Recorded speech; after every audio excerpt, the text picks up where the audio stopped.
Hello guys, welcome on this channel. Guys, जो हमारे next 25 questions हैं, आज इस वीडियो में 25 क्वेश्चंस की बात करेंगे। प्रीवियस वीडियो में 25 क्वेश्चंस हो चुके हैं। फर्स्ट जो इसमें क्वेश्चन है, नेक्स्ट 26 क्वेश्चन है, न्यूनतम अल्पकालीन प्राकृतिक संकट कौन सा है। ठीक है, तो इसमें ऑप्शन दिए गए हैं आपको: बर्फानी तूफान, भूकंप, ज्वालामुखी विस्फोट, बिजली की चमक। तो आपको इसका आंसर बताना है क्या होगा। ठीक है, इसका आंसर होगा बिजली की चमक। तो right answer is D is the right answer, बिजली की चमक। ठीक है, देखिए ये सभी जो हमारे जो तीनों ही दिए हुए हैं, बर्फानी तूफान, भूकंप, ज्वालामुखी विस्फोट, ये सभी हमारे प्राकृतिक संकट हैं, किंतु ये सभी दीर्घकालिक संकट उत्पन्न करते हैं। तो ये अल्पकालीन नहीं करते, ये सारे के सारे हमारे दीर्घकालीन हैं। और ये बिजली की चमक हमारा अल्पकालीन प्राकृतिक संकट है। चलिए नेक्स्ट क्वेश्चन देखते हैं। डॉट्स नामक इलाज किस बीमारी के लिए किया जाता है। आपसे क्वेश्चन पूछा है, डॉट्स नामक इलाज किस बीमारी के लिए किया जाता है। इसका आंसर बताइए क्या होगा। इसका ऑप्शन है right D is the right answer, क्षय रोग। तो जो हमारा क्षय रोग होता है, जिसको हम क्या बोलते हैं, ट्यूबरक्लोसिस, टीबी भी बोलते हैं। ठीक है, तो इसका इलाज किसके थ्रू किया जाता है, डॉट्स के थ्रू। ठीक है, चलिए नेक्स्ट क्वेश्चन है 28। तालीकोटा के युद्ध के समय विजयनगर साम्राज्य में कौन से राजवंश का राज था। आपको बताना है कि उस टाइम पर कौन से राजवंश का राज था। इसका ऑप्शन है राइट सी, तुलुवा। तुलुवा जो थे हमारे, ये राजवंश थे उस टाइम पे। ठीक है, चलिए नेक्स्ट क्वेश्चन देखते हैं। पोलो या चौगन खेलते समय निम्नलिखित में से किस सुल्तान की मृत्यु हुई।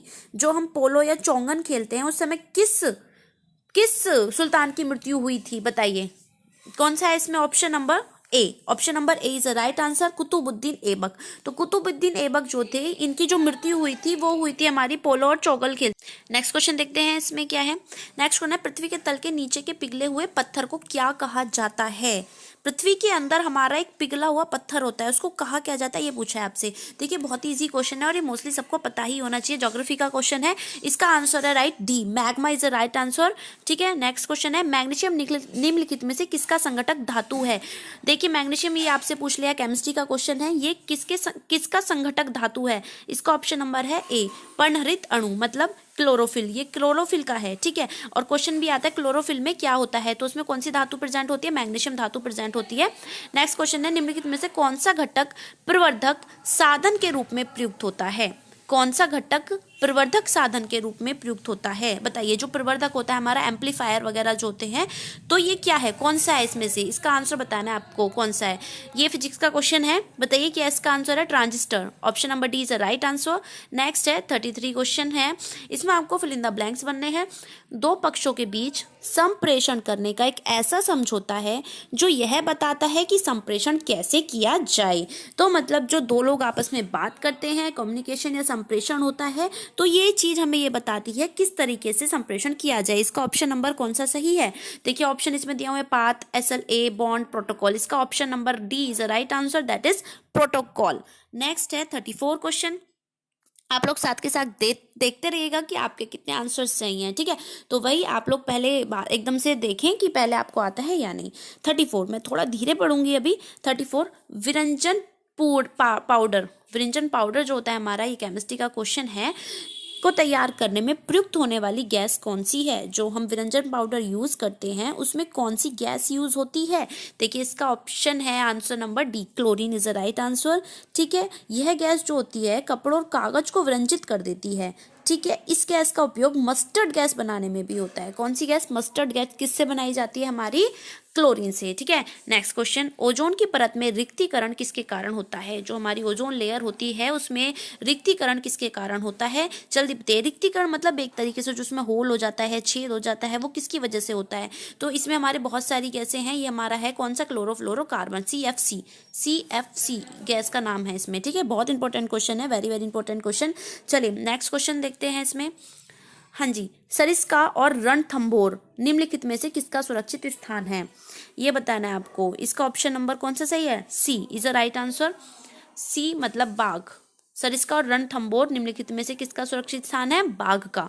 नेक्स्ट है अंतरराष्ट्रीय साझेदारी इंटरनेशनल अंडरस्टैंडिंग के लिए दिया जाने वाला जवाहरलाल नेहरू पुरस्कार किसके द्वारा दिया जाता है? ठीक है, इंटरनेशनल अंडरस्टैंडिंग का पुरस्कार जो दिया जाता है किसके द्वारा दिया जाता है ये आपको बताना है। इसमें option number D is a right answer, भारतीय सांस्कृतिक संबंध परिषद। ओके, नेक्स्ट क्वेश्चन देखते हैं। फास्फोरस को पानी में क्यों रखा जाता है? जो हमारा फास्फोरस होता है पी, ये हमारा साइंस का क्वेश्चन है, केमिस्ट्री का। इसको पानी में क्यों रखा जाता है? आपको ऑप्शन दिए गए हैं, देखिए इसमें एक बार ऑप्शंस की बात कर लेते हैं। क्योंकि उसका ज्वलन तापमान बहुत अधिक होता है, क्योंकि उसका ज्वलन तापमान बहुत कम होता है, क्योंकि उसका क्रांतिक तापमान अधिक होता है, क्योंकि उसका क्रांतिक तापमान कम होता है। तो आपको ज्वलन तापमान और क्रांतिक तापमान के ऊपर बात की गई है। इसको पानी में क्यों रखा जाएगा फास्फोरस को? इसका ऑप्शन नंबर है बी, क्योंकि इसका ज्वलन तापमान क्या होता है? बहुत कम होता है, इसलिए इसको पानी में रखा जाता है। मतलब ये बहुत जल्दी जल जाता है। नेक्स्ट इसमें माउंट आबू स्थित मशहूर दिलवाड़ा मंदिर निम्नलिखित में से किसके समुदाय का पवित्र तीर्थ स्थल है? दिलवाड़ा मंदिर है ये कहाँ पर है? देखिए बी जो है इसका राइट आंसर है जैन। ये किस समुदाय का पवित्र तीर्थ स्थल है? जैन का। और ये है कहाँ पर दिलवाड़ा मंदिर? माउंट आबू में है। ठीक है, चलिए नेक्स्ट। आवाज की माप का मात्रक क्या है? जो हमारी वॉइस होती है तो इसका मात्रक क्या होता है आवाज का, ये आपको बताना है। देखिए ये भी बहुत मोस्ट इंपोर्टेंट क्वेश्चन है। इसका आंसर है 1 डेसिबल। तो ये इसका आंसर है डेसिबल। तो मात्रक क्या होता है आवाज का? डेसिबल। 41 है आपका।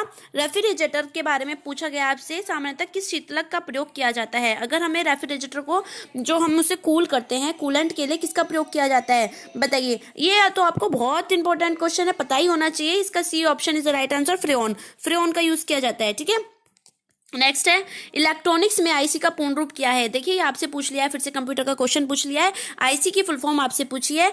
आईसी जो हमारा होता है ये हमारा एक तरीके से क्या है? कंप्यूटर का इंपॉर्टेंट पार्ट है। और ये इसकी फुल फॉर्म क्या है? Integrated circuit. तो option number C is the right answer, integrated circuit. Next है निम्नलिखित में से किसे गांधी जी अपना राजनीतिक गुरु मानते थे? आपको बताना है कि ऐसा कौन था जिसको गांधी जी अपना राजनीतिक गुरु मानते थे। इसका राइट आंसर है option number D, Gopal Krishna Gokhale. Gopal Krishna Gokhale को गांधी जी अपना राजनीतिक गुरु मानते थे। क्वेश्चन है 44। निम्नलिखित में से कौन सा संविधान संशोधन अधिनियम प्रारंभिक शिक्षा के मूल अधिकार के रूप में होने से संबंधित है? Very very very important question, क्योंकि ये आपका एजुकेशन से रिलेटेड है। तो हो सकता है आप लोगों से एजुकेशन से रिलेटेड जो भी संविधान संशोधन हुए हैं वो आपसे पूछे जाएं। देखिए इसका देख लेते हैं, इसका कौन सा आंसर सही होगा। देखिए इसका ऑप्शन नंबर है सी 86 मतलब 46वां संविधान संशोधन अधिनियम। इसके तहत ही हुआ था हमारा प्रारंभिक शिक्षा के मूल अधिकार के रूप में। ठीक है, नेक्स्ट है विश्व का सबसे बड़ा द्वीप समूह कौन सा है? आपसे पूछा है विश्व का सबसे बड़ा द्वीप समूह कौन सा है? आपको इसका आंसर बताना होगा। विश्व का सबसे बड़ा द्वीप समूह है ग्रीनलैंड। कौन सा है? ग्रीनलैंड है। Option number A is the right answer. Question है नेक्स्ट। समुद्र का जल वर्षा के जल की अपेक्षा अधिक लवण वाला होता है क्योंकि? आप लोगों को बहुत अच्छे से पता होगा कि समुद्र का जल की लवणता सबसे ज्यादा होती है और वर्षा से भी अधिक होती है। तो इससे इसका कारण पूछा है क्यों। इसका ऑप्शन नंबर है सी, इसका राइट आंसर है क्योंकि नदियां पृथ्वी से लवण बहा कर ले जाती हैं और समुद्र में डाल देती हैं। ठीक है, इसीलिए समुद्र का जल क्या होता है? खारा होता है। पन्नालाल घोष निम्नलिखित में से कौन सा वाद्य यंत्र बजाते थे? आपसे पूछा है वो कौन सा वाद्य यंत्र बजाते थे? पन्नालाल।